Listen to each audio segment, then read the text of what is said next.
Hola a todas y a todos. Muy bienvenidos a este noveno webinar del ciclo del Foro de Gobernanza de Internet Chile o IGF Chile que estamos desarrollando en este espacio junto a las organizaciones que encabezan NIC Chile, Fundación País Digital, ISOC Chile o Internet Society Capítulo Chile, CONADECUS, la Cámara Chilena de Comercio Electrónico.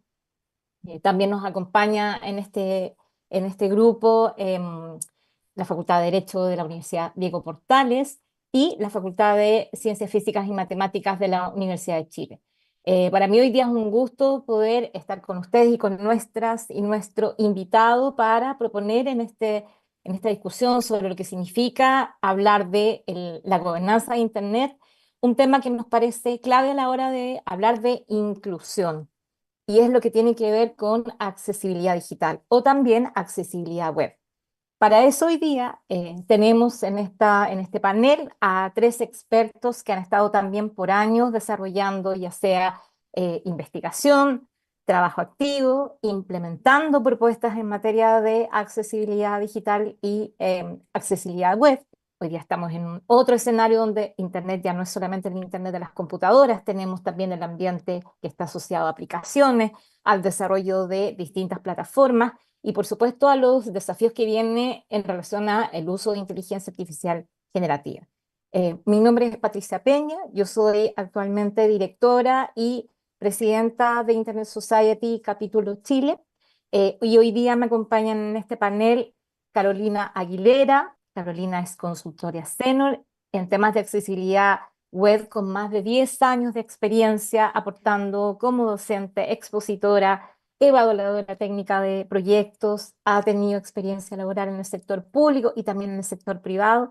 Carolina, muy bienvenida a este panel hoy día.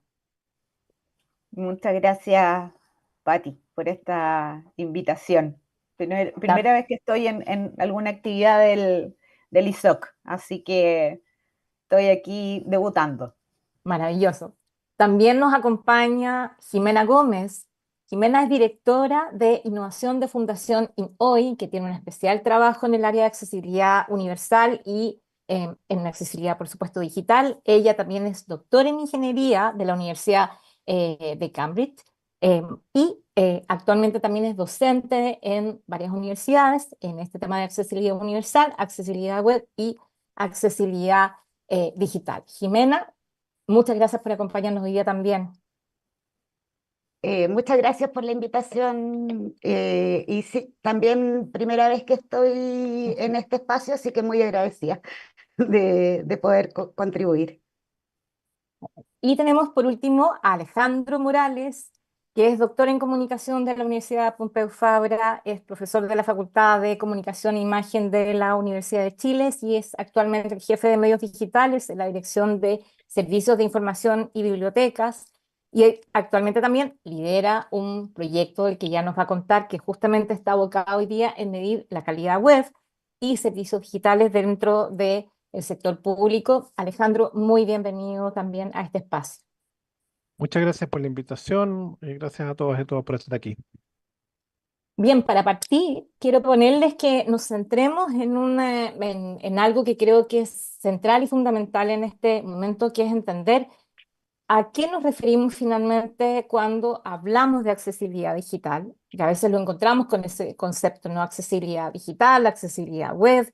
En este tiempo, de alguna manera, esta es una palabra que se ha puesto de moda, ¿sí? Porque también apela mucho a una cuestión que tiene que ver cómo incluimos, cómo hacemos inclusiva un Internet que sea accesible a todas las personas, independiente de sus competencias y de sus habilidades.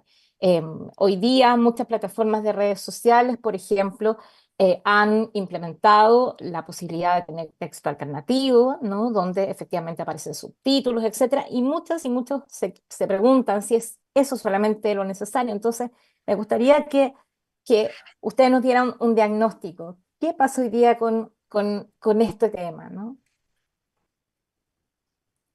Carolina. Eh, sí, yo me río un poco cuando mencionabas el tema de estos textos alternativos para las imágenes, los subtítulos, porque me ha tocado trabajar en proyectos con, digamos, del sector público o empresa privada, donde dicen, ya sí, queremos accesibilizar nuestro sitio, hagamos que los colores contrasten y se quedan con eso, ¿ya?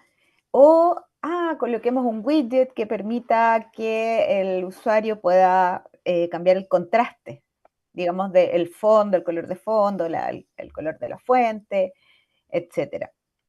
O le agregan estos overlays que son superposiciones que al hacerles clic pueden tapar, cubrir parte del contenido, que muchas veces presentan problemas técnicos a tecnologías que ocupan las personas con discapacidad visual, por ejemplo, los lectores de pantalla. Entonces, si bien el tema, el concepto de accesibilidad digital, que es un atributo muy importante, no se conoce en su totalidad eh, respecto a lo importante que es, ¿ya? Lo ven como algo aparte. Yo siempre digo, la accesibilidad no es el acompañamiento del plato que tú puedes cambiar, no quiero arroz, no quiero papas fritas, no, ¿ya? Es el plato principal y eso permite que cualquier plataforma digital, sitio web, una plataforma de intranet, aplicaciones móviles, puedan ser utilizadas por cualquier usuario, persona con discapacidad, persona mayor, eh, por todos, finalmente, ¿ya? Esa es como la idea central, independiente de si tiene ceguera o presenta algún déficit sensorial, cognitivo, ¿ya? Entonces, eso es lo que se busca con la accesibilidad digital. Ahora, en Chile está lento el tema, y una de esas razones es que no quieren invertir en soluciones que accesibilicen los, los productos, los productos digitales. Entonces, la primera pregunta que hacen es, ya, yo invierto X, pero ¿cuánto es el retorno? ¿Ya? Entonces, se basa en cifras, digamos, en dinero, finalmente. Porque los stakeholders, los que ponen, digamos, el capital, quieren saber, po, ¿salimos ganando con esto o vamos a perder? Entonces, ahí se ve pasado a llevar el derecho de acceso a la información, ¿ya? Les estamos impidiendo con estas plataformas que no están cumpliendo con estándares de accesibilidad, les estamos impidiendo utilizar funcionalidades que tienen las plataformas, acceder al contenido en total. Entonces, acá eh, yo no sé si diría que está de moda realmente, es algo todavía muy incipiente en Chile, en Latinoamérica. Sí existen muchos proyectos, iniciativas, está, eh, por ejemplo, digamos, grupos de expertos de accesibilidad de Latinoamérica que buscan hacer una red, porque con una red tú puedes, digamos, exponer con más fuerza este tema. Y por otro lado está esto de, tú te tengo que contratar un experto, ¿ya? Un consultor, otro gasto, ¿ya? Y que además ven la accesibilidad como, como un proyecto, como algo acotado, no como un continuo. ¿Ya? La accesibilidad web tiene que estar dentro de las estrategias o del programa de accesibilidad, digamos, del programa de estrategia digital de la organización. ¿Ya? Entonces tiene que estar amarrado a un presupuesto, a estrategias de dentro del diseño, desde que se comienza a diseñar una solución, dentro del desarrollo, hasta que se lanza y más allá, porque después hay que mantenerlo. Entonces, ahí hay muchas aristas que no se están tomando en cuenta y en lo que se están centrando las empresas mayormente o las organizaciones es, ¿qué es lo que le piden al consultor? Evalúa mi sitio web o mi aplicación y dime si estoy cumpliendo o no de acuerdo a las pautas de accesibilidad 2.1 o 2.2, que es la actual. Entonces uno le entrega ese diagnóstico y le dice, ya, esto veámoslos por cuáles son los más críticos, los menos críticos, pueden comenzar por los que son más rápidos de solucionar, pero se quedan ahí. Muchas veces esos diagnósticos quedan como guardados en un cajón y finalmente deciden no hacerlo porque no, finalmente les significa más horas o contratar o capacitar a las personas que están a cargo de esos equipos, ¿ya? Entonces, esa es la parte como más oscura del tema, ¿ya? Y los que hemos sido consultores nos hemos enfrentado a los no me interesa, ya, pero por ejemplo en Chile, somos alrededor de 3 millones de personas con discapacidad, la población adulta está aumentando, el adulta mayor aumentando cada vez más por el envejecimiento de la población, pero aún así dicen, bueno, pero ¿para qué vamos a hacer esto accesible si las personas con discapacidad son tan pocas? Y ahí es cuando a uno le viene el infarto, pero tienes que poner buena cara y saber seguir justificando finalmente, ¿ya?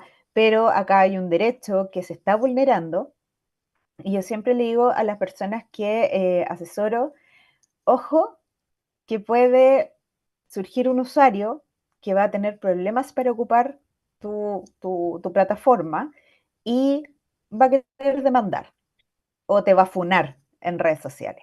Entonces ahí hay un riesgo de demanda, la ilegalidad por un lado, y también de imagen, ya hay un daño a la marca. Entonces hay que tener en cuenta, este es un resumen de todo lo que puede significar la accesibilidad web y también falta que los profesionales del diseño, de la comunicación y del desarrollo se capaciten, ¿ya? Se capaciten. Hoy en día hay una multiplicidad de opciones para aprender de accesibilidad web, más que nada desde lo técnico. Cuando yo empecé con esto, hace 11 años no existía nada.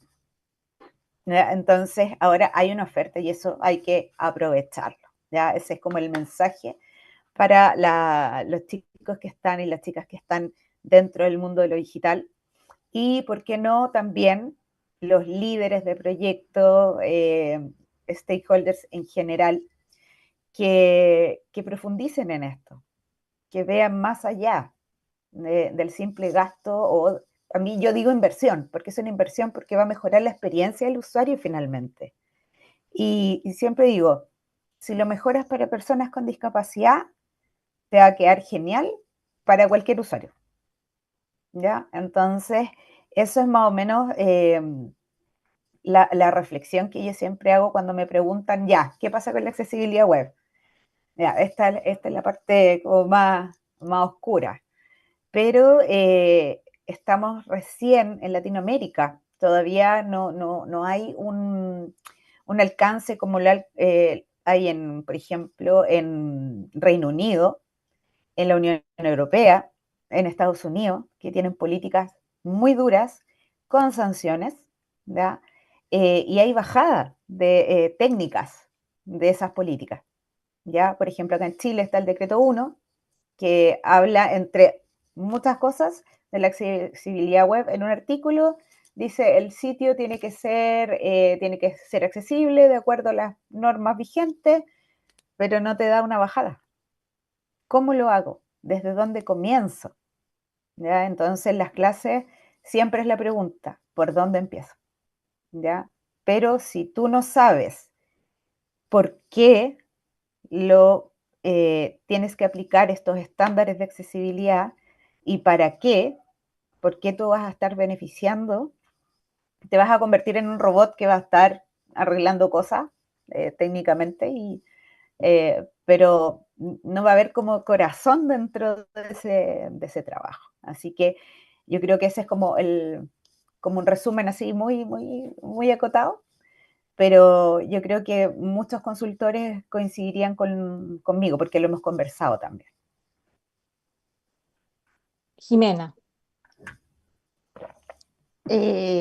Bueno, es que la verdad es que Carolina abordó bastante bien como todo lo que podemos decir, o sea, lo que yo creo que podemos agregar a lo que está planteando Carolina es que además que en Chile hay poco interés, más allá de que la palabra está muy de tendencia, lo real es que hay poco interés.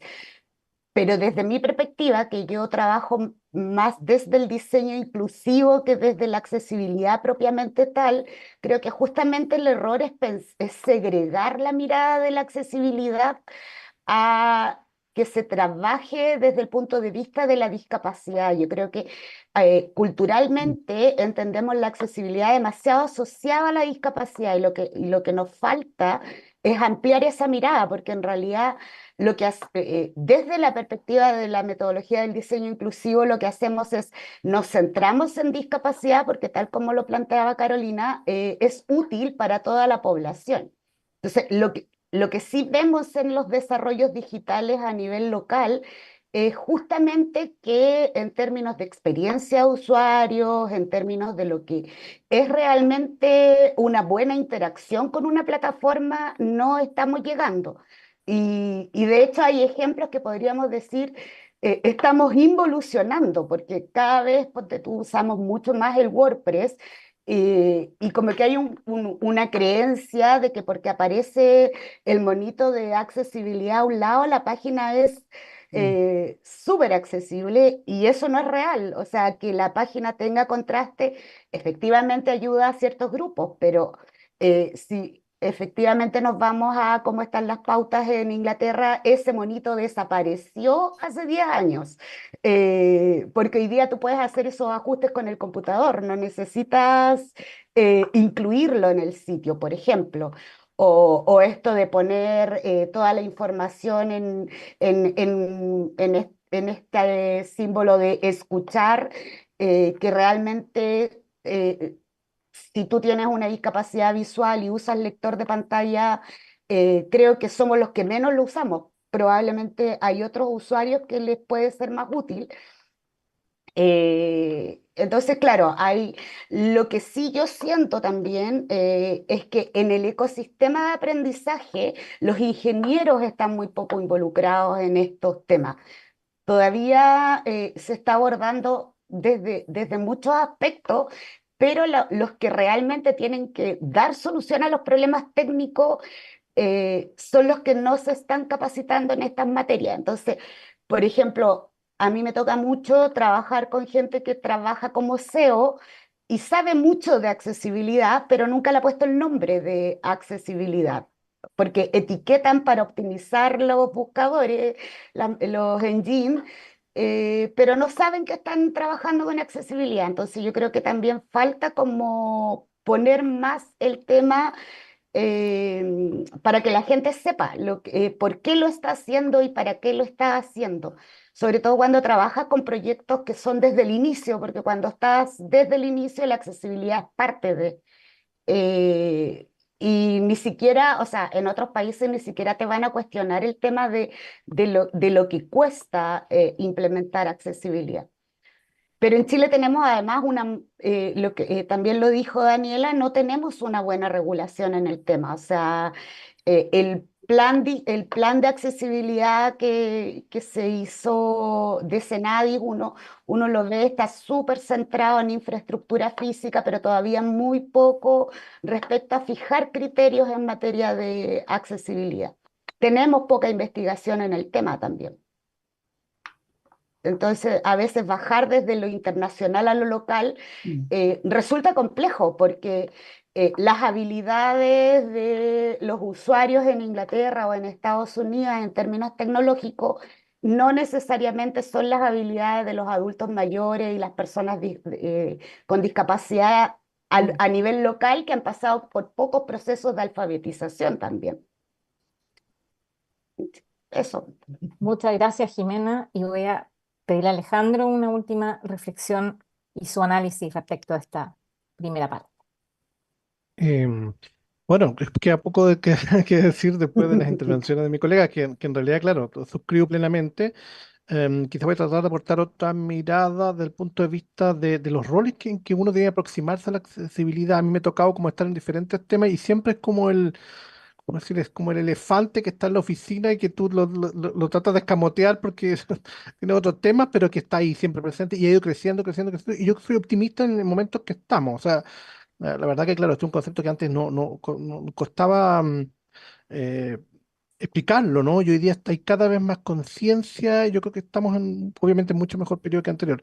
Mira, me he aproximado a esto de diferentes perspectivas, decía, porque me ha tocado por ejemplo, soy estudiante de este tema. O sea, en un máster, por ejemplo, tuve una asignatura completa sobre accesibilidad web y ahí fue como un aterrizaje forzoso en la realidad, donde tuve clases con Mireia Rivera, que es una autora de los principales autores en España de este tema, y claro, ellos nos llevaba a personas de diferentes colectivos, cada clase un colectivo distinto, y nos enseñaba como, en situ, yo conocí una realidad que jamás me había aproximado y entender unas diferencias, y claro, lo hacía también más complejo, porque incluso hay atributos o cualidades que son incluso contradictorias entre los mismos colectivos. Digamos. O sea, tú tratas de hacer el bien por un lado y estás generando, perjudicando a otro. Entonces, es un desafío, así que llamarlo. Pero claro, la sensibilidad y, como bien dice, la parte, digamos, de discapacidad visual, por ejemplo, que es la que más se conoce, tiene su mundo, pero claro, está todo el ámbito de lo que digo que es más complicado, que es el ámbito cognitivo, por ejemplo, cual hay muy poca información, nadie te dice cómo bajarlo. Y bueno, ya estudiarlo era difícil. Luego en el doctorado me empecé a ver qué estudiaban otros sobre el tema de la accesibilidad, en general sobre la calidad web. Y claro, descubrí una investigación que es de los atributos que más se ha estudiado desde el punto de vista de la evaluación. O sea, yo reseñé, por ejemplo, como 716 artículos y uno de los que más tenía, los que más había de temas era accesibilidad y descubrí que estaba muy unido a la usabilidad. Y desde ese minuto en adelante yo nunca he querido separarlo que, claro, como decía Carolina, tú hablas de accesibilidad y la gente se espanta por los presupuestos y todo, pero si lo juntas con la usabilidad y nunca lo disocias, es una buena estrategia para que está siempre presente, ¿no? Y yo creo que la diferencia entre usabilidad universal y accesibilidad es ninguna, entonces como que tienes que unirlos como concepto. Y ahí era, me acuerdo que de los 50 autores más citados del mundo, 80% consideraban la accesibilidad como un atributo. O sea, era como algo que no podía no estar. Esa es la perspectiva como de estudiante. Luego, en la perspectiva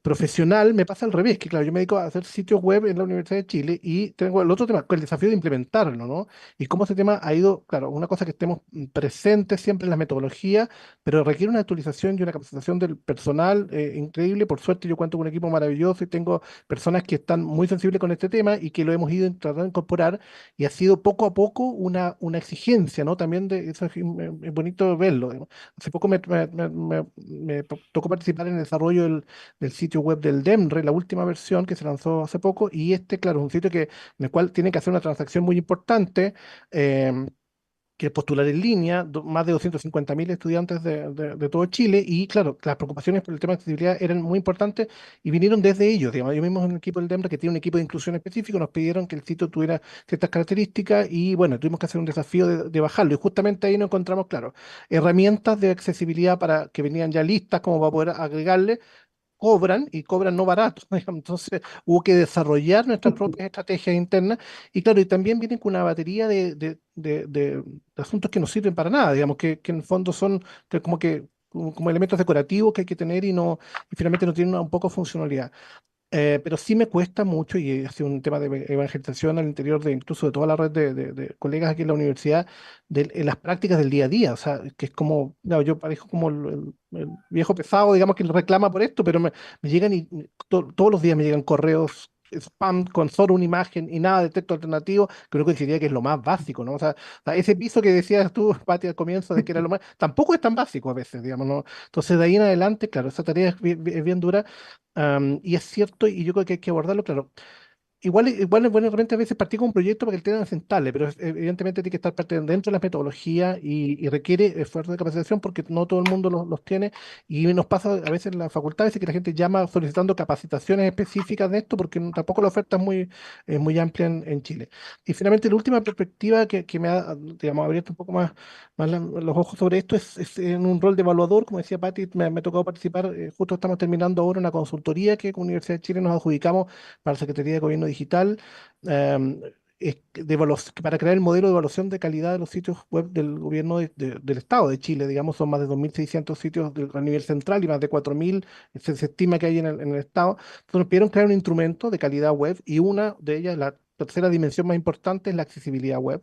Y claro, ha sido todo un tema cómo poder aterrizarlo, porque ese es el gran desafío. Digamos, nosotros tuvimos conversaciones con Cenadis y también están exactamente la misma que nosotros, digamos, de cómo pasar de las pautas, de los estándares W3C del 2.1, que están citados en el decreto 1, tal como dice Carlos Kennedy, están citados en el decreto 1, pero es como cúmplelas, pero cómo se cumplen, nadie lo sabe, y es un tremendo tema. O sea, intentamos hacer una bajada con ejemplos muy concretos, pero claro, no hemos podido probar si realmente esto se va a poder entender bien, porque una cosa es evaluar, que es lo que nos pidieron hacer nosotros, y otra cosa es implementar esas mejoras para que esa evaluación ocurra. Y claro, ahí notamos, hicimos un pequeño piloto con 40 sitios del Estado y ahí notamos que, claro, en realidad esto está, el grado de cumplimiento de las normas están incluso en el nivel A, bajo el 50%. O sea, no Mm. es precisamente, no es claramente la dimensión que más está de la tabla hacia abajo, de la mitad hacia abajo en grado de cumplimiento. Entonces, claro, como decía yo, es un tremendo tema y ahí comparto esas reflexiones sobre que el que incluye, no sé, mejora la accesibilidad en el fondo es mejorar la calidad web. Hace inmediatamente un 2 por uno. Creo que también coincido en que el hecho de que se habla más de lo que realmente se implementa, está como el deseo. Yo creo que todo, bueno, aquí se nota, estamos todos como convertidos y con la camiseta puesta, pero en el ámbito del día a día, esto es un tema que finalmente es de los más complicados de implementar.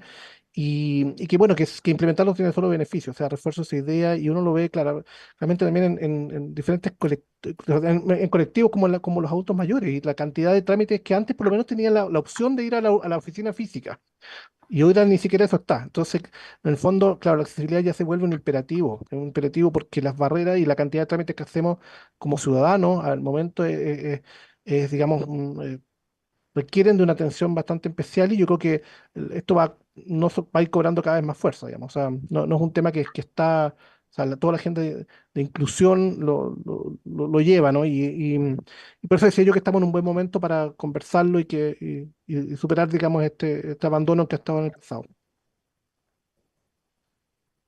Quiero agradecerles a los tres por esta primera entrada que justamente nos ayuda a transmitir este mensaje de que cuando hablamos de inclusividad, ¿no? Cuando hablamos de esta idea de una Internet inclusiva, tiene que ver justamente con estas decisiones que ustedes, Carolina, Jimena y Alejandro, han mencionado, ¿no? Tiene que haber una voluntad estratégica de que tu proyecto, tu estrategia digital, efectivamente, y donde Internet juega hoy día una columna central en el desarrollo de plataformas, de servicios, etcétera.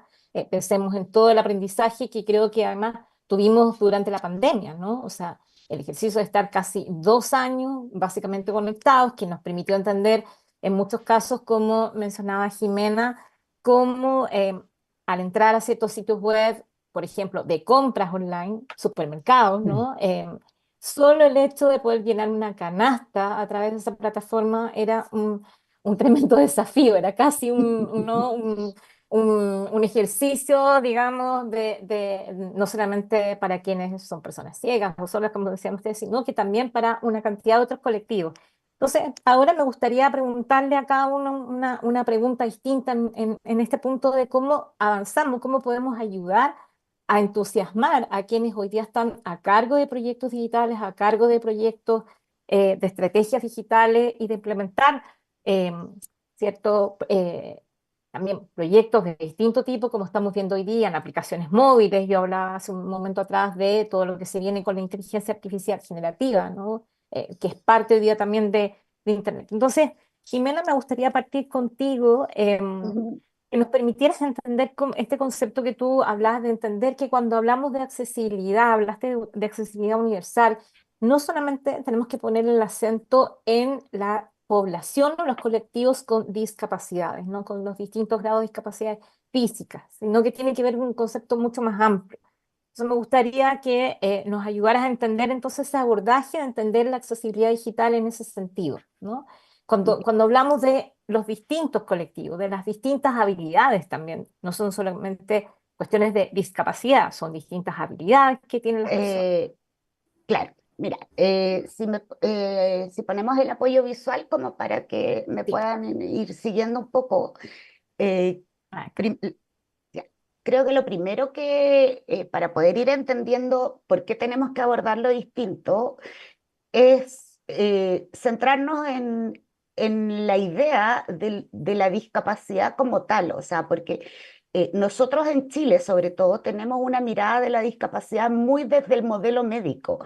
¿Y esto qué quiere decir? Que nos centramos en lo que la persona no puede hacer, o sea, no puede ver porque tiene una pérdida visual, no puede escuchar porque tiene una pérdida auditiva, no puede caminar porque usa una silla de ruedas, etcétera. Entonces, lo primero que tenemos que hacer para poder cambiar un poco esta mirada tan sesgada que tenemos y que la segregamos solo a la discapacidad es entender que nosotros como seres humanos somos la interacción con el entorno. Entonces, la discapacidad, desde el punto de vista de esta mirada más amplia, surge cuando ponemos estas barreras.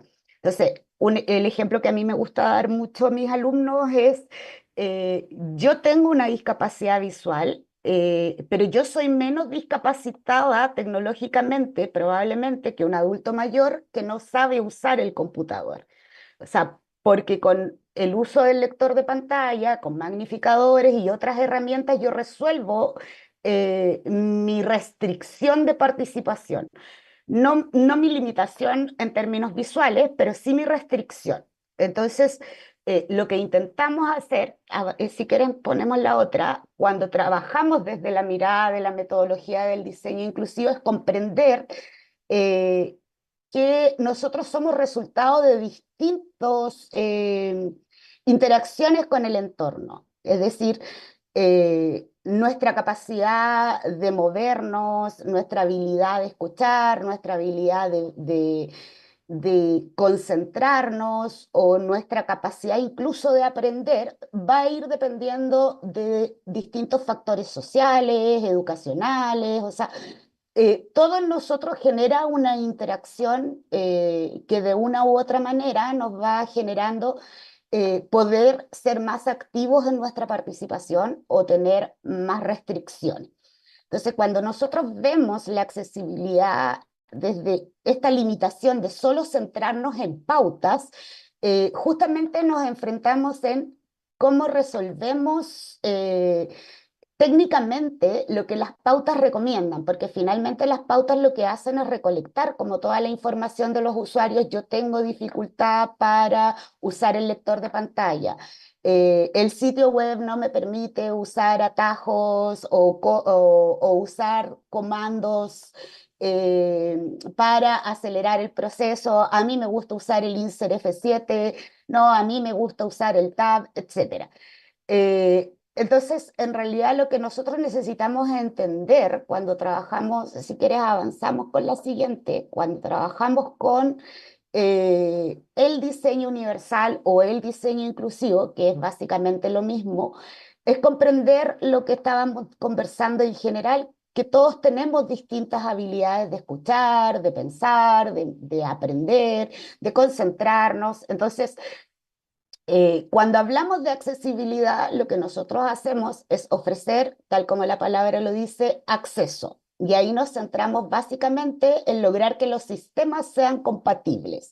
O sea, que mi sitio web sea compatible con un lector de pantalla, que mi sitio web sea compatible con el uso de una tecnología de asistencia, ya sea dictado por voz, tracking del mouse con los ojos, etc. Pero el paso previo es pensar en un diseño que aborde las distintas habilidades de las personas. Es decir, Cuando las pautas me dicen yo tengo que trabajar, que el sitio sea perceptible, que sea operable, que sea robusto, estoy pensando en algo mucho más macro que aterrizado como en lo local. Viene de nuevo lo que yo explicaba, o sea, la habilidad tecnológica de una persona en Chile probablemente no es la misma que la habilidad tecnológica de una persona en Inglaterra o una persona en España. Y entonces un abordaje más amplio requiere trabajar con los usuarios, requiere conocer las necesidades y las demandas de los usuarios, en el sentido estricto de qué buscan, porque la accesibilidad digital hasta hoy efectivamente se ha centrado mucho en la discapacidad visual, pero ¿qué pasa con una persona que la memoria de corto plazo lo hace desconcentrarse mientras lee? O si estamos trabajando con un sitio web con conceptos complejos. Y en ese sentido es el diseño inclusivo el que nos ayuda a generar estos grados de entendimiento, por decirlo de alguna forma, para poder abordarlo de manera más amplia. O sea, tú mencionabas, por ejemplo, el tema de la IA generativa. Bueno, ¿y qué pasa si hoy día los diseños de la IA vienen de ingenieros que no tomaron en consideración las distintas habilidades de buscar información, o si no toman en consideración que el ingeniero piensa distinto a la ingeniera? Vamos a ir sesgando la información, vamos a ir trabajando solo en una línea. Entonces, eso es el cambio que tenemos que hacer en lo metodológico cuando estamos planteando estos proyectos. Si quieres, avanzamos con la siguiente. Entonces, aquí, en definitiva, volviendo también un poco a lo que a lo que conversábamos, en general hoy día todo lo que tiene que ver con UX y análisis de usabilidad y experiencia de usuario lo estamos abordando desde lo que acá en Chile está muy de moda, que es el design thinking. Empatizamos, definimos, nos ponemos en el zapato del otro, pero son procesos de diseño muy tradicionales. Entonces, lo que el diseño inclusivo plantea es, ok, sigamos los procesos tradicionales, pero concentrémonos en los extremos de la distribución normal. O sea, tenemos una campana de Gauss tradicional, concentrémonos en los extremos, porque lo que funciona para ellos funciona para el resto de la población, y el mejor ejemplo es el control remoto de la televisión, que nace cuando los televisores análogos se vuelven digitales y las personas ciegas ya no tenían cómo cambiar la televisión. Entonces este dispositivo les permitía interactuar con el televisor, y hoy día es un artefacto que usamos todos y muy útil especialmente para los hombres que ven fútbol, digo yo siempre.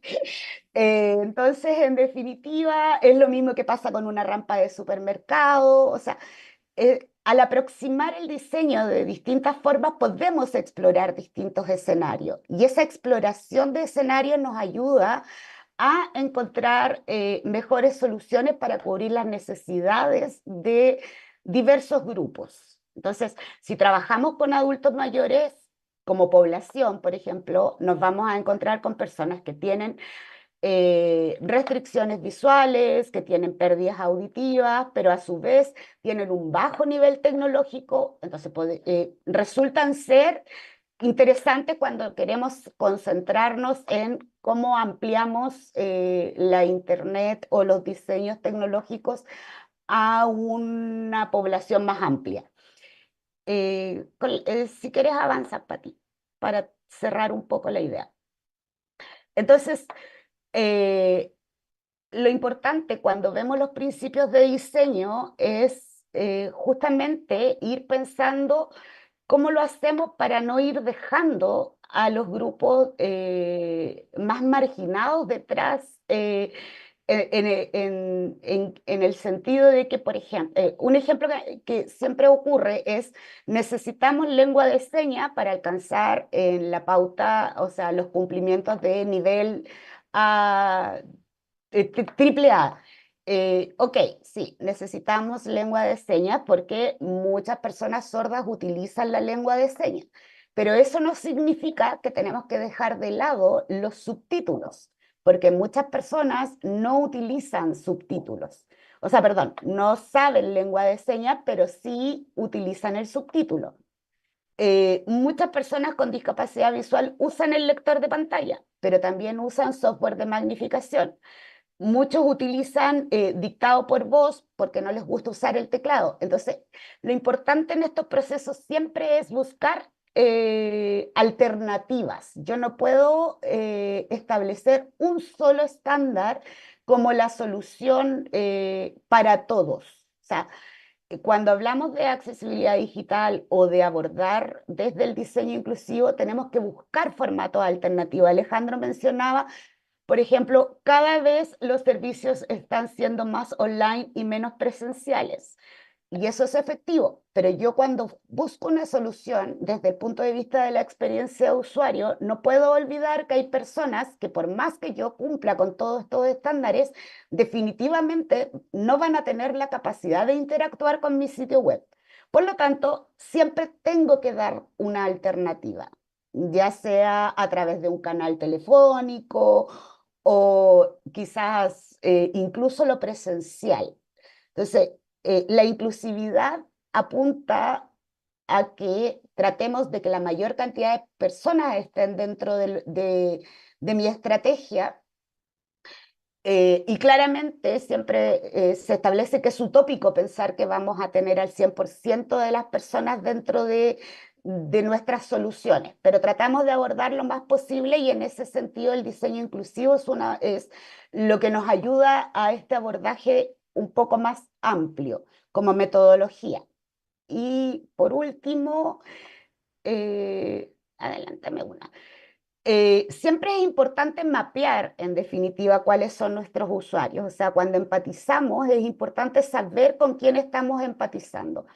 Y bajo esta lógica de no podemos lograr el 100% de la población dentro siendo capaz de interactuar con nuestros sistemas digitales, sí tenemos que ser capaces de dar una estructura tal que nos permita ir incrementando los grados de accesibilidad. Es decir, si mi sitio es perceptible por personas con discapacidad visual a través del lector de pantalla y el magnificador, sigo en el siguiente escalón que lo hago perceptible para personas que tienen problemas de accesibilidad cognitiva porque tienen algún problema de pérdida de memoria o problema de aprendizaje.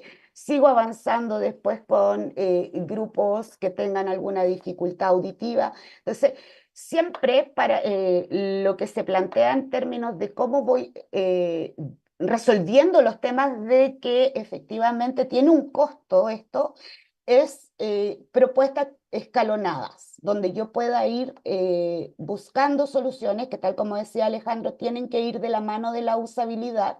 Son dos conceptos, para mí la accesibilidad, la usabilidad y la experiencia de usuario son conceptos indisolubles. O sea, yo no logro una buena experiencia de usuario si mis sistemas no son accesibles y si no pienso en los criterios de usabilidad y a la vez tengo que ir escalando en soluciones que me permitan ir abordando la mayor cantidad de plataformas, o sea, desde el punto, porque si yo no tengo un sitio responsivo, puede ser maravilloso mi sitio para el ambiente Windows o el ambiente iOS, pero en el teléfono no funciona tan maravillosamente y terminamos viendo que yo me imagino que a más de alguno le ha pasado que cuando, no sé, llamamos al banco y nos dicen, no, pero es que conéctese por Chrome porque en Chrome funciona y no funciona en Safari y no funciona en Firefox. Entonces me obligan a usar un sistema cuando en realidad si realmente el sitio cumpliese con criterios de usabilidad, de accesibilidad, etcétera, no tendríamos por qué concentrarnos en una plataforma u en otra. O sea, y eso es un poco cómo lo abordas desde esta perspectiva. Y creo que ahí me parece que no hay nada más que decir.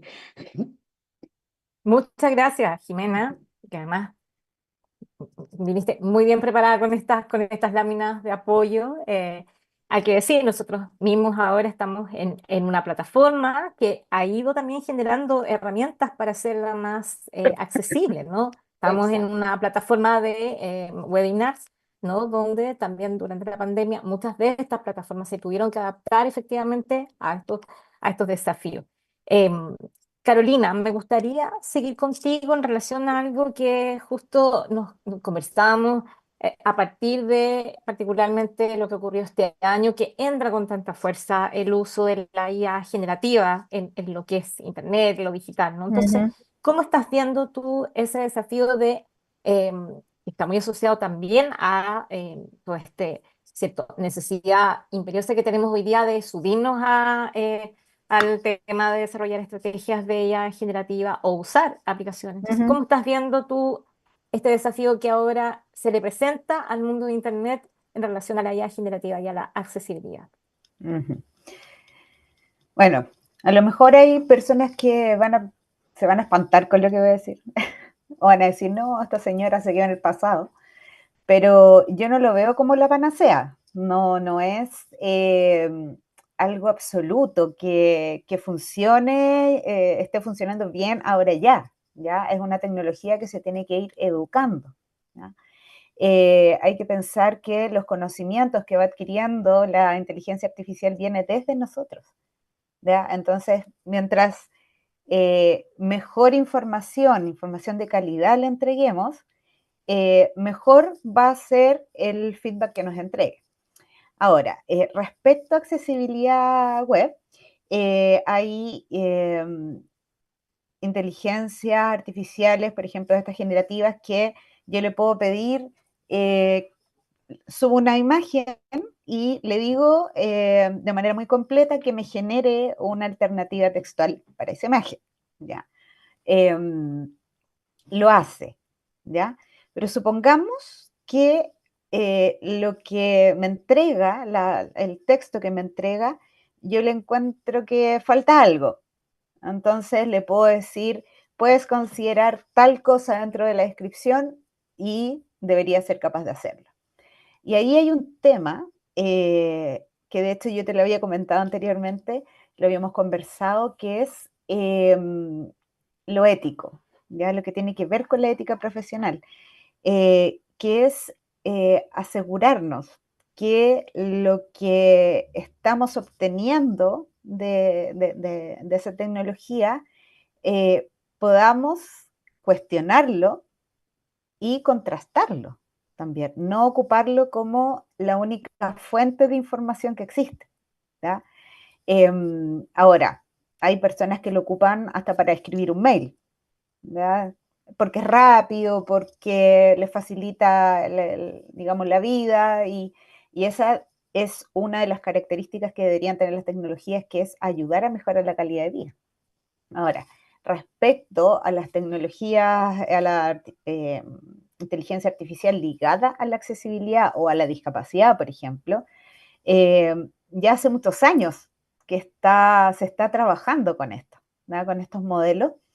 Y una de las cosas más importantes es liberar a estas tecnologías de sesgos, ¿ya? De sesgos de entregar información sobre discapacidad, por ejemplo, sobre necesidades digitales específicas que digamos, que sean correctas. ¿Ya? Si no, si yo le pregunto a una inteligencia artificial, oye, detállame qué tecnologías ocupan las personas sordas. Puede que me dé una buena respuesta o puede que me responda cualquier cosa. ¿ya? Entonces eso es lo importante de entregar nosotros, que somos los que estamos alimentando estas tecnologías, de entregar información de calidad. Y también dentro de esto de lo que es el sesgo, evitar los estereotipos, ya evitar los estereotipos de que las personas con discapacidad pueden o no pueden hacer esto, ya lo mismo pasa con el tema de género, con la diversidad en general, ya. Tenemos que ser muy abiertos en ese sentido y tener cuidado con lo que le estamos entregando a esta tecnología, con lo que lo estamos alimentando. Y lo otro que es súper importante también, y para cualquier proyecto digital, es incluir a los usuarios, ¿ya? Eh, He visto muchas tecnologías desarrollarse, por ejemplo, para personas con discapacidad, y que al momento de decir, ya, está listo, ahora probémoslo con las personas con discapacidad. Entonces esas personas van, lo prueban y dicen, esto no sirve. Chuta, ¿por qué no sirve? Por tal, tal, tal y tal razón. Y eso pasó porque no los incluyeron desde el comienzo, ¿ya? Y lo mismo ocurre, por ejemplo, cuando ya una cosa más técnica del diseño, desde el discovery en un proyecto digital hasta el desarrollo, no se los incluye en ninguna parte, no se hacen pruebas de usabilidad con ellos, ¿ya? Me tocó ver proyectos también donde se les colocaba ya X cantidad de usuarios para hacer las pruebas de accesibilidad o de usabilidad, y tantas son con discapacidad.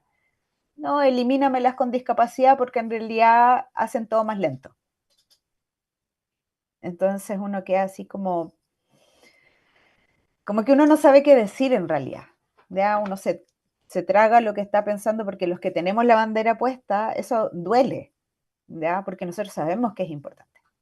Entonces, es muy importante que también dentro de los procesos de desarrollo de las inteligencias artificiales, ya sean generativas o que tienen que ver con ayudar a las personas con discapacidad o a adultos mayores a movilizarse, a reconocer espacios, por ejemplo, a establecer rutas que después le van diciendo mediante voz que camine derecho, que a mano izquierda está la puerta del baño, por ejemplo, que existen ese tipo de proyectos, eh, se hayan hecho considerando sus necesidades digitales específicas, ¿ya? Ahí tiene que haber un estudio, una investigación dentro del research de este, digamos, de este usuario que muchas veces se llama, que le dicen el usuario extremo, ya los casos extremos, pero es necesario, ¿ya?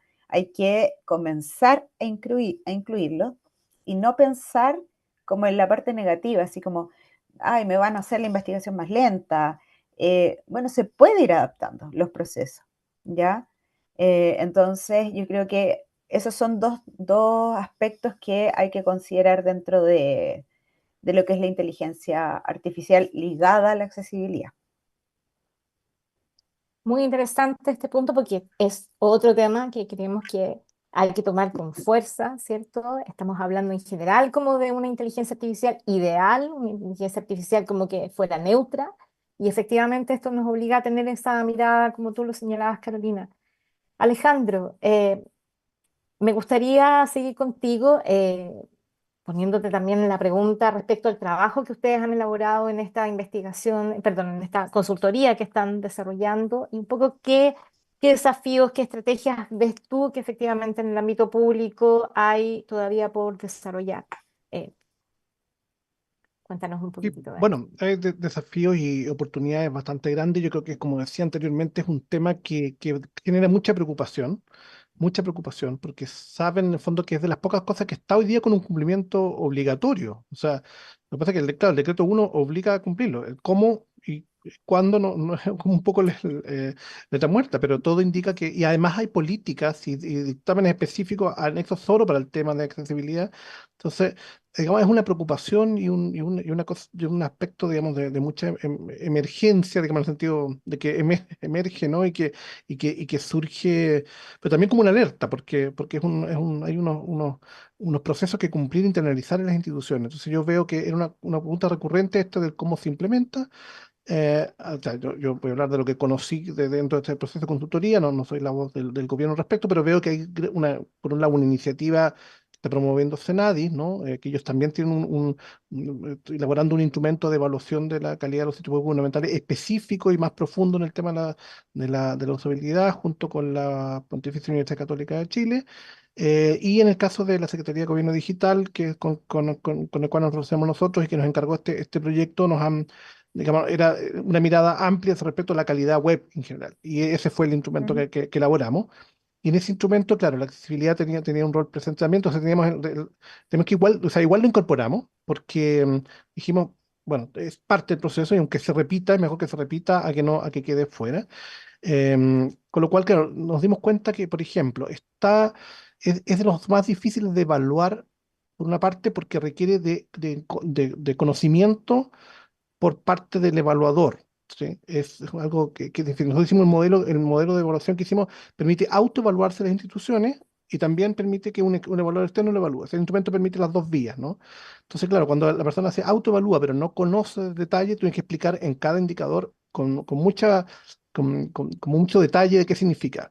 El primer desafío en eso fue cómo convertimos estas pautas en algo concreto, ¿sí? O sea, para mi gusto, claro, ahora no he escuchado la presentación de Jimena, lo hubiese tenido más claro, pero hay conceptos así que yo creo como el robusto, por ejemplo, o el mismo entendible, que son palabras que suenan bien, pero ¿cómo lo aterrizas? Digamos, es muy difícil de concretarlo. Yo incluso hay un problema de traducción del inglés ahí que no sé si quedó bien cuajado, porque estas pautas se editan en inglés y después se traducen claro, con el sinónimo más pomposo que hay, pero que en el fondo lo lleva al menos para lo concreto. Entonces, claro, toda la gente decía, ya, pero ¿cómo aterrizo esto robusto? Era una preocupación. Entonces, yo veo que tuvimos reuniones de trabajo específicas con Senadi, tuvimos reuniones de trabajo em, específicos sobre el tema este de accesibilidad web y generamos un conjunto de, de hecho, es como la dimensión que más preguntas tiene, son como 60 preguntas solo del tema de usabilidad y lo dividimos en criterios de lo imprescindible, porque ya habían cosas que eran de obligatorio cumplimiento según el decreto.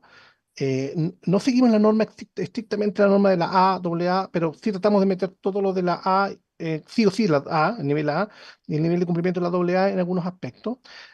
Como digo, consideramos el tema del texto alternativo, que parece como que es, es como una cliché, pero la verdad que yo me doy cuenta todos los días que la gente no sabe hacer una descripción, o sea, ponen el nombre de la foto o sencillamente el nombre de la foto, punto .jpg, pero no les ponen realmente lo que significa, ¿no?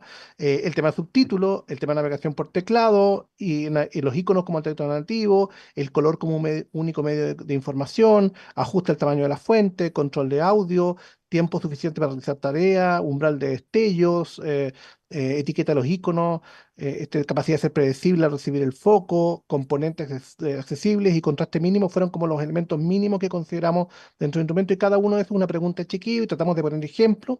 Ahora, lo bueno es que quizás también esta es una de las dimensiones que más herramientas automatizadas tiene. Eso es bueno desde el punto de vista del evaluador porque lo objetiva, pero también lo distancia del usuario, porque en el fondo es una respuesta binaria de sí, cumple o no cumple, y claro, te dan unos ciertos rangos, el contraste de color. Ok, me dice como resultado la herramienta cumple un 4.69 o un 3.45. ¿Qué hago con eso? ¿Qué es? En el fondo no, entonces tuvimos que determinar para cada uno de esos rangos de cada herramienta un umbral de lo que era razonable y medirlo así como llevarlo para unas cosas objetivas, porque nosotros necesitábamos que fuera medible en el sitio, que no requiriera de un evaluador, de que otra persona le pasara la información. Bueno, y así fuimos incrementando, pues tenemos un nivel esperable con esto con audio y texto alternativo, la estructura, los llamados a la acción, el autocompletado de formulario, y ya un nivel más deseable con el tema de la audiodescripción, con el tema de los documentos accesibles, que escapaba a la consultoría, porque nos enfocábamos en todos los sitios web, pero Hoy día sabemos que muchos de los documentos se descarga igual como PDF y ese es otro mundo de cómo hacemos los documentos accesibles. Entonces, cada cosa era un clic, digamos, que se tenía que abrir. Y pusimos ejemplos bien concretos de cómo se elaboraba una audiodescripción, cómo se elaboraba un texto alternativo, en el mismo instrumento para que sirviera no solamente como una guía de evaluación, sino que también em, como un mecanismo digamos, de referencia, ¿no? Entonces, claro, sobre la base de eso hicimos un piloto de 40 instituciones y ahí, como te decía, tiene un cumplimiento en realidad un 56%, pero había muchas más dimensiones que estaban mejor. Vemos buenos ejemplos dentro de este mundo, digamos, de las instituciones que evaluamos, que hay instituciones que sí, digamos que por su naturaleza han invertido un poco más, por ejemplo, el Ministerio de Desarrollo Social y Familia, que salió como el mejor evaluado en términos del cumplimiento de ese nivel, pero claro, todo en el ámbito, por ejemplo, de las gobernaciones regionales y las municipalidades es un terreno todavía donde hay mucho que hacer. Ahora, lamentablemente, igual también hay sitios, digamos, de alta transaccionalidad y que igual siempre presentan barreras, o sea, sorprendente, digamos, no vamos a señalar ninguno, pero tú dices, como, claro, como un sitio que de tanta transacción, de trámites que son de la vida misma, digamos, todavía presentan estos problemas. Pero bueno, yo lo veo como una forma optimista porque ya con este primero, cuando se aplique este instrumento, esperemos el próximo año, yo creo que una necesidad obligatoria de cumplirlo, ¿no? Y por ahí va a incrementarse el nivel de accesibilidad. Y con respecto a esto de las herramientas, claro, tiene este doble rol, como decía yo, de que por un lado automatizan como ningún otro parámetro, como ninguna otra dimensión, la evaluación, te sacan rápido diagnósticos de cómo están las cosas, pero el cómo lo implementas después sigue siendo un problema. Entonces, claro, no, nos encontramos ahí con otro desafío. Y lo último que quería señalar es que, claro, nos acercamos a este tema a través de las normativas de estándares internacionales, ¿no? Lo que dice la W3C, lo que dice la norma ISO, lo que dice la misma OCDE, y todos hablan claro, el concepto, por ejemplo, de inclusión y accesibilidad. Pero, claro, nos dimos cuenta que habían igual terrenos que no estaban incluidos dentro de este concepto, que era, por ejemplo, no sé, el daltonismo no está considerado dentro de las reglas de la W3C, entonces quedaba como fuera. Todo el tema de adultos mayores, el tema de la descentralización, diversidad de género, bueno, hay un montón de cosas que estaban, que no son accesibilidad web, pero entraban dentro del parámetro de inclusión, entonces tuvimos que hacer finalmente dos dimensiones, una accesibilidad web, así de concreto, y otra que fuera inclusión. Yo me hubiese encantado unirlo, pero como que no hay un consenso ahí si el concepto de inclusión incluye o no a la accesibilidad web. Una pequeña disquisición teórica, pero bueno, no deja de ser importante. Me ha pasado, digamos, en otros proyectos que también, como uno dice, bueno, no sé, por ejemplo, el tema del lenguaje inclusivo o el hecho del nombre social. ¿Es inclusión? No, no, esto no es inclusión. Y bueno, yo dice, no sé, pensaba que sí, digamos, parecía que sí. Y a mí me ha tocado proyectos en los cuales como que se separa estrictamente lo que tiene que ver con discapacidades con respecto de inclusión, que es un concepto más amplio al parecer. Así que bueno, yo creo que estamos en un estado, digamos, bien interesante de las cosas y sin duda a masificar. Y bueno, y después el desafío de incluirlo en la propia universidad. O sea, nosotros hemos avanzado, digamos, hay una política de inclusión en la universidad, una política de estos temas, pero claro, quedan en la esfera de las políticas y finalmente uno ve, por ejemplo, la oferta académica, la progresión de la inclusión verdadera, no son tantas las carreras que tienen todas las vías abiertas, ¿no? Y hay mucho trabajo por hacer y la web misma también debe ser un reflejo de eso, si no, digamos, todavía tenemos muchos pendientes en ese aspecto. Y hubo un estudio hace poco del mismo centro de sistemas públicos de la universidad que evaluó un montón de sitios del Estado, incluyendo también el de la universidad, y yo creo que todavía tenemos algunos pendientes ahí al respecto. Y última cosa a señalar, pero me llamó la atención lo que decía Carolina de la inteligencia artificial. Una coincidencia el año pasado de las primeras palabras que busqué en ChatGPT, bueno, fue justamente, creo que fue, de hecho, creo que la segunda palabra, es que pero en ese momento mi jefe me pedía hacer un informe para postular un proyecto sobre cómo implementar la accesibilidad web. Y dije, a ver, te voy a preguntar, ¿me puedes redactar un proyecto sobre calidad, accesibilidad web en la universidad? En la universidad y me entregó una cantidad de información, pero el que no sabe del tema hubiesen quedado solo con generalidades, porque en realidad, como decía Mm. Carolina, la primera versión de ChatGPT decía palabras correctas, pero también me sacaba unos datos que decía de dónde lo evalúa. O sea, era como, me decía, no, la universidad está muy bien este término porque cumple. Tal. ¿De dónde sacó el dato? Si esto se lo inventó, realmente se lo inventó. Y en otras cosas, claro, te ayuda en efecto a redactar un informe, pero si no sabes del tema, no te puedes quedar solamente con eso. Pero Sí. me tocó en primera persona experimentarlo. De hecho, la primera palabra que busqué fue accesibilidad web. Entendía el concepto, pero no salía de la generalidad. Exacto. Sí, Carolina. Sí, lo siento, tengo que meter la cuchara. Es que yo trabajé en Cenadis por 7 años y durante esos 7 años fui la única persona encargada de accesibilidad para todos los servicios a nivel de Chile. Fue rudo porque no se sabía nada de nada respecto a eso. Incluso mi primera asignación fue trabajar en una evaluación de sitios gubernamentales o estatales que hizo la Universidad de Chile, ¿ya? Que hizo con ingenieros industriales, creo que era. Eso fue en el 2015, se lanzó, me acuerdo. Y después se hizo otro análisis y hubo unas comparaciones, algunos habían mejorado, pero ninguno pasaba del 75%, ¿ya? Entonces, por ejemplo, hay cortes, por ejemplo, entre el 80 y el 100% es accesible, o entre el 70 y el 100% es accesible, de ahí del 50 al no sé cuánto es medianamente accesible y así. El tema de las políticas o estrategias que vienen desde el Estado siguen siendo débiles, muy débiles. El laboratorio, el LIP de la Universidad Católica, también hizo una evaluación más acotada, ya de sitios web de la Administración del Estado. Eh, Muchos de ellos coincidían, tenían los mismos fallos, ¿ya? Tiene mucho que ver también con que de repente se ocupan las mismas plantillas, ya si las mismas plantillas tienen los mismos colores, entonces, y no son, no contrastan, van a tener ese error. Por otro lado, como decía Alejandro, no saben redactar descripciones de las imágenes, ¿ya? Eh, entonces, y todo eso se aprende. Por ejemplo, en los cursos que yo he dado, paso a paso, cómo hacerlo. Hay material, ¿ya? Hay material que te sirve, que son guías para aprenderlo. Y a mí más me dolía cuando veía que un colega, un periodista, ponía cualquier cosa o ocupaban keywords en la parte de los textos alternativos, que es la práctica más fea, horrible que pueden hacer, es hacer trampa. Eso no se hace porque estás perjudicando a un usuario, ¿ya? Y acá no tenemos que olvidar que la accesibilidad digital va de la mano con la usabilidad, finalmente para que haya una buena experiencia de usuario, ¿ya? Entonces, sin accesibilidad no hay una buena usabilidad. Entonces, eso tenemos que meterlo en nuestras cabezas, no solamente los servicios públicos, sino que también el sector privado, el sector académico, ¿ya?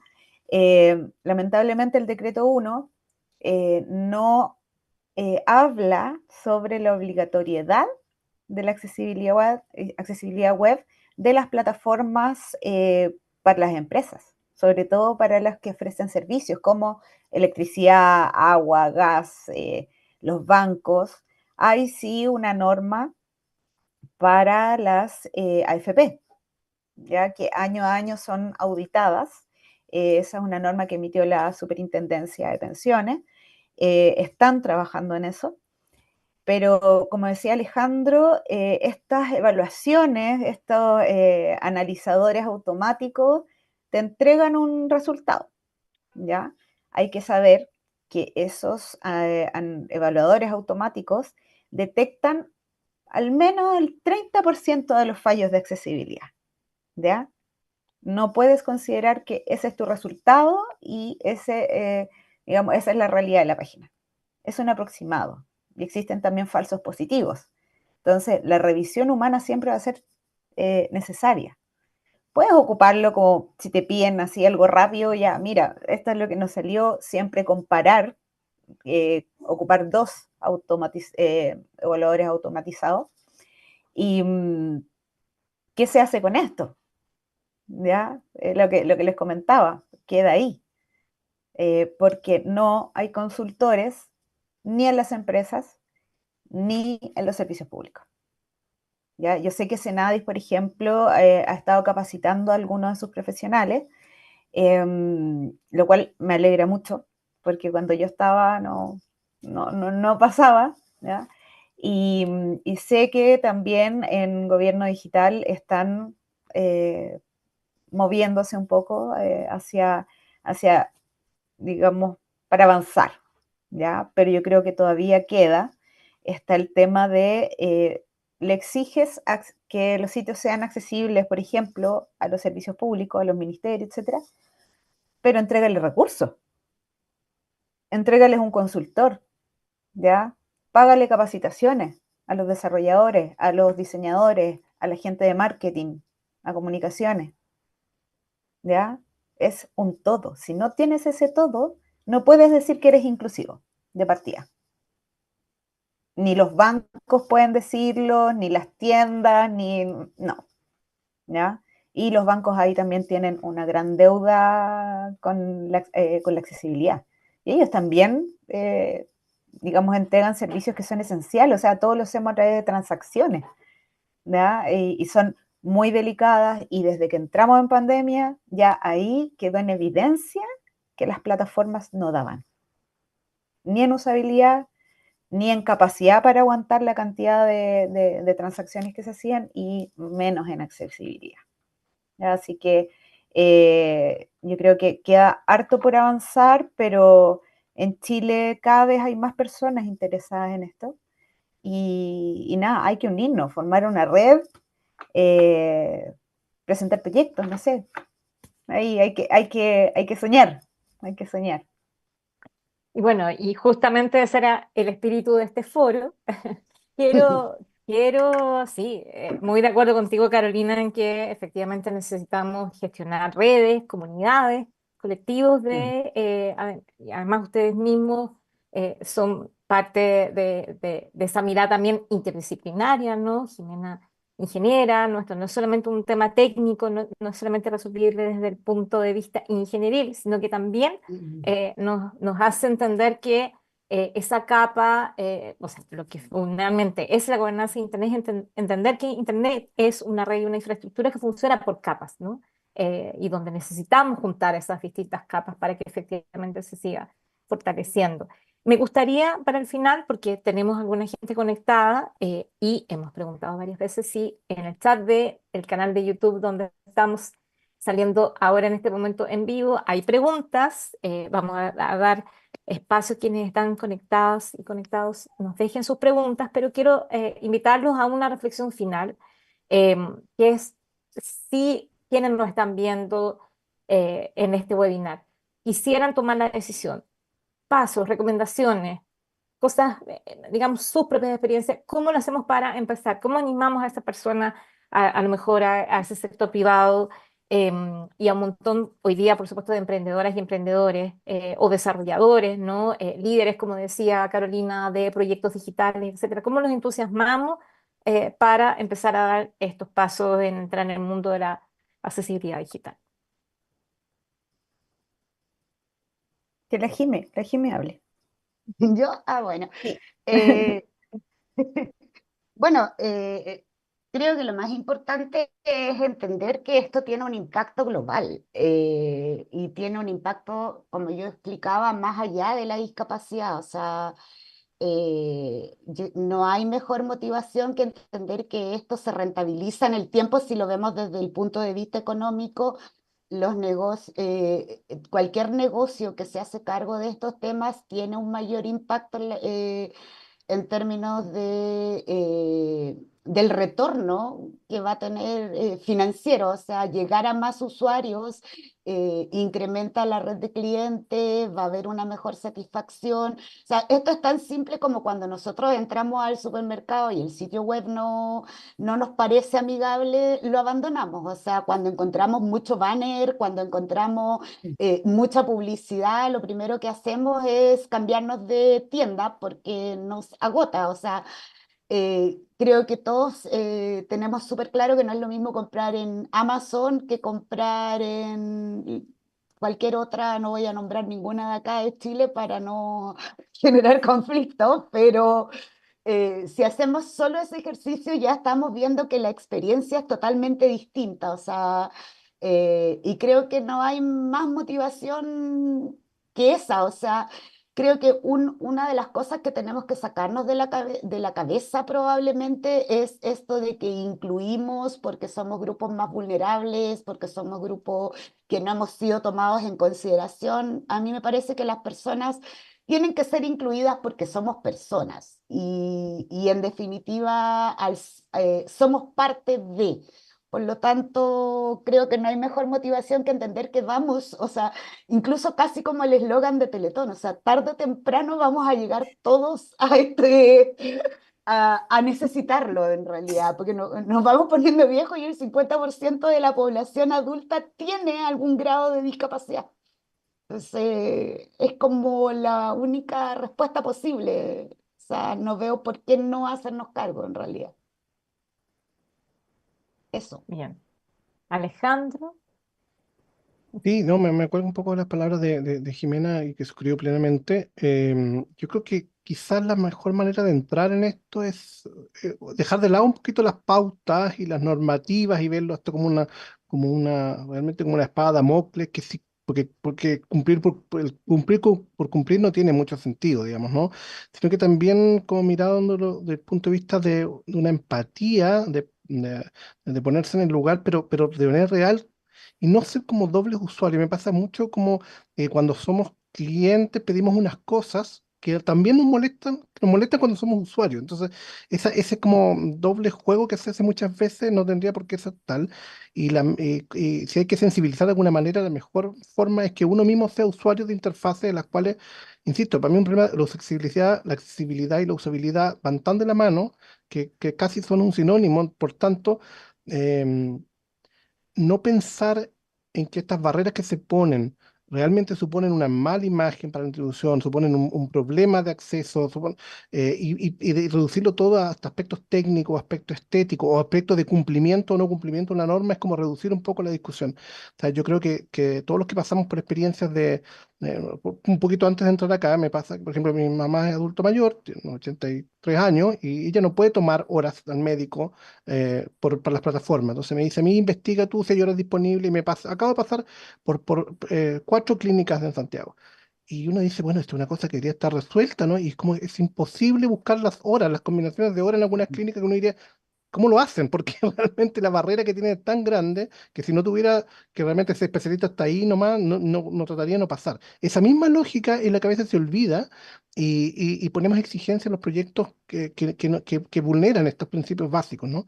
Entonces yo creo que la invitación es como ponerse en el lugar no de las otras personas como si fueran entes distintos, sino que nosotros mismos, y como decía Jimena, todo el mundo tiene algún grado de capacidad de problemas de acceso, de usabilidad de los sistemas, que todos reclamamos el día a día y nos genera frustración, nos genera mala experiencia de usuario y eso se abandona con mucha rapidez cuando pasamos a ser tomadores de decisión, o los que tenemos que autorizar un presupuesto y como que olvidamos esa faceta. Entonces, bueno, no queda más que ponerse en ese lugar y tratar de empatizar lo más posible para que esto deje de ser algo teórico y restrictivo a ser algo verbo, ¿no? Y que sea algo aplicado realmente en la web.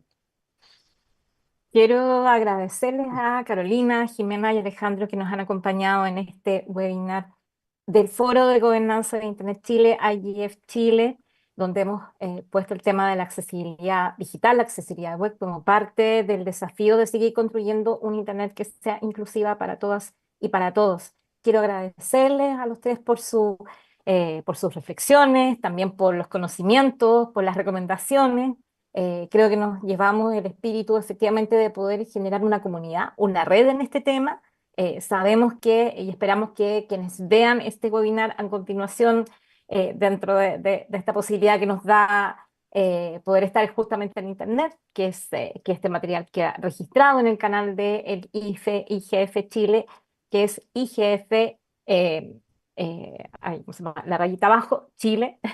Nos pueden seguir en todas esas plataformas de redes sociales, así que de mi parte quiero también dejar planteada la invitación para el siguiente webinar, la próxima semana, el próximo miércoles, y luego también dejarles invitados desde ya a seguirnos también en las redes sociales que ustedes están viendo en pantalla para el evento que vamos a tener de manera híbrida el 9 de octubre, desde las 9 de la mañana y también durante la tarde, donde vamos a seguir conversando de estas distintas dimensiones que nos convocan a distintas organizaciones que estamos trabajando desde IGF Chile para potenciar este foro de gobernanza de Internet. Y también recordarles que en noviembre vamos a tener el Foro Regional Latinoamericano de Gobernanza de Internet en Santiago de Chile. Pueden encontrar toda la información en lacayef.org. Va a ser el 7 y el 8 de noviembre. El preregistro para participar ya está activo. También vamos a tener paneles y sesiones, talleres con participación de toda América Latina, así que también les dejamos invitados a este próximo evento. Mi parte, desde ISOC Chile, queremos agradecerle a quienes han hecho posible esta transmisión y nos vemos pronto en un próximo webinar. Muchas gracias y buenas tardes, buenas noches, buenos días. Chao, gracias. Chao, gracias. Amable.